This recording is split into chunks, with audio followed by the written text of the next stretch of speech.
Hey, what's going on, everybody? It's Tyler here, and in today's episode, we're going to be styling up our Electron application and hopefully get it looking pretty similar to this.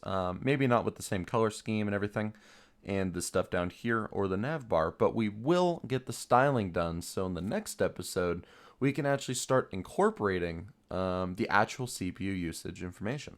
So in today's episode, long story short, we are styling up our Electron application. Currently, all our application has is this right here. It is blank, and there's nothing in it. So let's actually get to styling this up. And what I'm going to want to do beforehand, since it's going to be used all throughout the series, is install a package that makes Electron development so much easier. And that package is Electron-reload. The reason we're installing this package is because currently, every time I want to update something on the UI, I have to restart the app and then totally restart up the process. And that's kind of annoying and a little time consuming. So we're going to skip that and just install this package. Then what we have to do is we have to just simply require it. So it's Electron reload. And then we call this function and just pass in the directory name that we want to watch. So we're saying, hey, Mr. Electron reload, can you please watch for file changes in this directory? And if so, make it so we don't have to refresh the app just to see like an HTML change. Now, let me actually demonstrate that this works, and you can see nothing's different. But if I now go into the app and create a section and then like an H1 and we say hello, what you'll see is the hello popped up and we didn't have to restart the application. So that's all I wanted to show. Now let's actually get into creating our Electron application and making it look nice. So in the source, I'm going to create a style.css file. And in here, I'm going to add the common properties such as margin to 0, padding to 0, and then I'm going to do font family, and I'm going to just pick this Apple-system font because I think it looks kind of nice. And then what you'll see is once we include this link in our CSS, it'll actually look quite nice. So we can do style.css. And as you can see, the text just got thrown up against here. What I'm going to want to do is create the styling for our navigation bar. And this is just an empty nav bar. In the future, we'll actually do some pretty hardcore styling for it. But for now, we're not going to really bother with that. And what we're going to do is I'm just going to say it has a width of 100 viewport widths and a height of, let's say, 45 pixels. And we're going to say the background color is 222. And what this will do is it'll create this little navigation bar right here.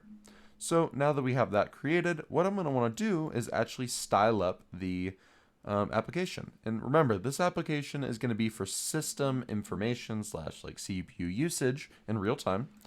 So I'm going to want the title, which basically is this right here, to reflect that. And what I'm going to do is I'm going to do system info app. And what you'll see is now it says system info app. Next, I'm going to want to, in the section, actually have this say maybe CPU overview. And I'll give it a class of header. And let's see how that looks. CPU overview, nice. And then what I'm going to want to do, because if you remember the image before, is I'm going to want to create a grid, basically, so we can have our CPU usage in real time displayed. So what I'll do, and actually we won't even do that, I'll just create a container and I'll call it CPU used container. And here I'll have an H4 that says, let's just say 25.4% by default. And we'll give it an ID of used CPU. And when you look back in real time, this is what it looks like. Nothing spectacular, but it'll get a lot nicer in the future episodes.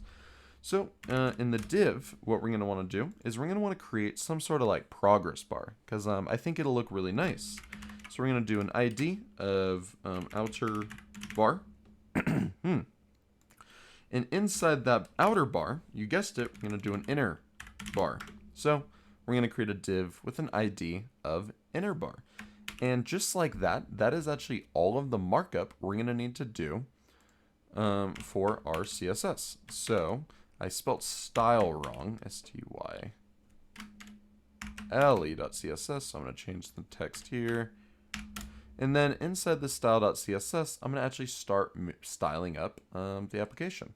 So I'm just going to hide this panel real quick, come up here so we can see our changes in real time. So the first thing I'm going to want to do is actually include the file. There we go. So there's the file. And what we're going to want to do is actually style up this so this is centered. And what I'm going to do is I'm going to do .header, text align center, and I'm just going to give it a margin top of 100 pixels. What you'll see is this pushes it all the way down here. We'll set this to like 70 pixels instead. I'm going to give it a font weight of 100 because I think this looks kind of interesting. Actually, we'll give it a 400 font weight. There we go. And then what I'm going to want to do is I'm going to then give it a font size of 3 EM or rems. There we go. And that's a little big, so we'll do 2.3. We'll try that. And I think that looks pretty good. So actually we'll do just good old 2 rems. Okay. So here is our CPU overview. And what we're going to want to do is now get this text all styled up as well as those progress bars. Now the text has the ID of CPU used -CPU. And in fact, we don't even need this containing div.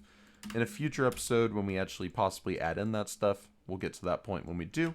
But for now, we're going to grab the ID of used -CPU. And then we're going to do $used -CPU to actually style up this element. What we're going to want to do is the same kind of thing. So we're going to do text align center, bring it to the center of the page. And we're going to make the font's size, I think I want to make it bigger than this. So we'll do 3 rems. And there's our actually we'll make it 3.4 rems. Make it a little bigger. There we go. And then what we can do is do font weight. We'll make it 100. So it has a nice non-bold font weight. And then we'll do a padding to the top of, actually we'll just do padding of 30 pixels in all directions. So this will put it like that. So we'll do 20. There we go. So we have our padding, and I think that looks actually pretty decent. So we have our CPU overview right here. And I'm going to make that maybe 600. I'm kind of doing this as I go. Yeah, I think that looks a little bit better. And then what we can do is, yeah, I think that looks good. So this will be our CPU usage. And then what we're going to want to do is actually style up this progress bar, which by default we'll just put to 25.4%. So we're going to want to get this ID of outer bar and the ID of inner bar.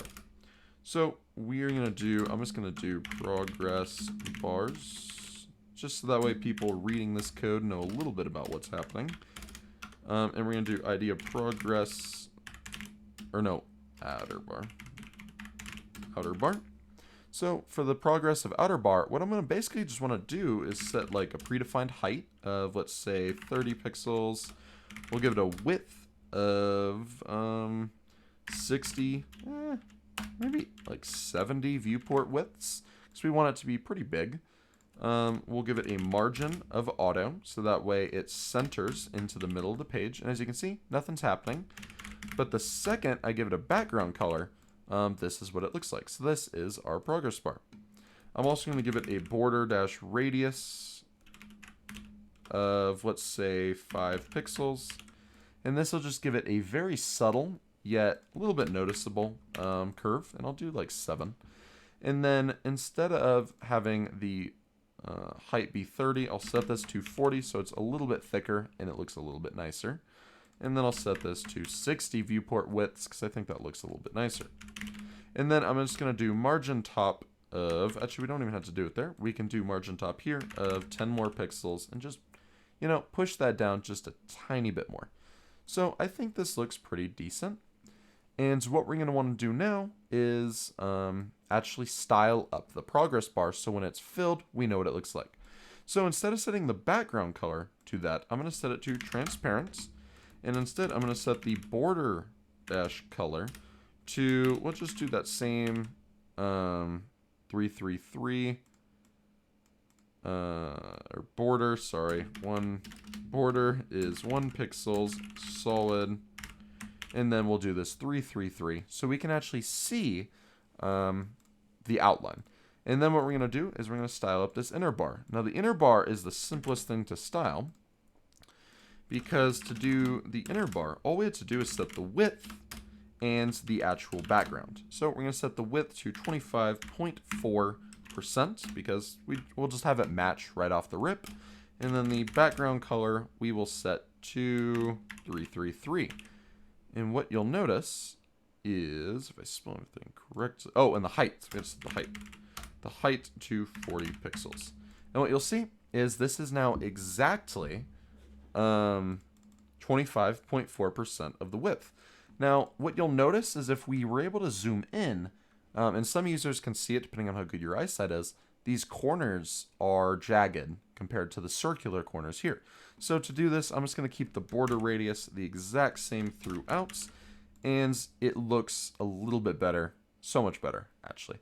So yeah, that is how we can actually style up our CPU usage app. And what we'll do in the next episode is through JavaScript actually set set percentages based on our actual CPU usage.